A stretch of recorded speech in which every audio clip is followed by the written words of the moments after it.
అందరికీ శుభోదయం. ఓం నమో వెంకటేశ్వరాయ. గోవింద గోవింద. ఈరోజు ముక్కోటి ఏకాదశి అండి, వైకుంఠ ఏకాదశి అని కూడా అంటారు. ఇక్కడ మా ఇంటి దగ్గరలో వెంకటేశ్వర స్వామి టెంపుల్కి అయితే వెళ్ళిపోయాము. ఎందుకంటే ఉత్తర ద్వారం దర్శనం అయితే చేసుకోవాలి కాబట్టి ఇక్కడైతే మాకు చాలా బాగా చేశారు వెంకటేశ్వర స్వామికి. ఇక్కడ డెకరేషన్ కానీ ఏవైనా కానీ ఇదేనండి ఉత్తర ద్వారం దర్శనం అయితే మాకు ఇలా ఇచ్చారు. వెంకటేశ్వర స్వామిని దర్శించుకోండి మీరు అందరూ కూడా, ప్రతి ఒక్కరు కూడా మాతో పాటు మీరు అందరూ దర్శించుకుంటారని ఈ వీడియో అయితే పెడుతున్నా. చాలా బాగా మాకు అభిషేకం కానీ పుష్పార్చన చేయించుకున్నాము, అర్చన చేయించినాము, చాలా బాగా జరిగింది. ఇక్కడ వేరేగా సెపరేట్గా వెంకటేశ్వర స్వామిని అలంకరించి అభిషేకం కళ్యాణం అన్నీ చేశారండి. చాలా అంటే చాలా బాగుంది. ఈ వీడియో కనుక నచ్చినట్లయితే లైక్ చేయండి, షేర్ చేయండి, కామెంట్ చేయండి, ఛానల్ని సబ్స్క్రైబ్ చేసుకొని సపోర్ట్ చేయండి.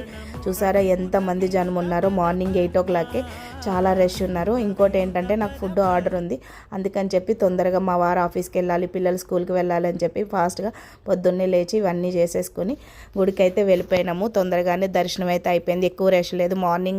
మార్నింగ్ అయితే ఎవరు ఉండరు కదా ఎక్కువ, దర్శనం అని చెప్పి వెళ్ళిపోయినాము. చాలా బాగా జరిగిందండి. అక్కడ ఇచ్చిన ప్రసాదం వచ్చి లడ్డు, అరటిపండు, పొంగలి. ఇక్కడ గోదాదేవి అమ్మవారు.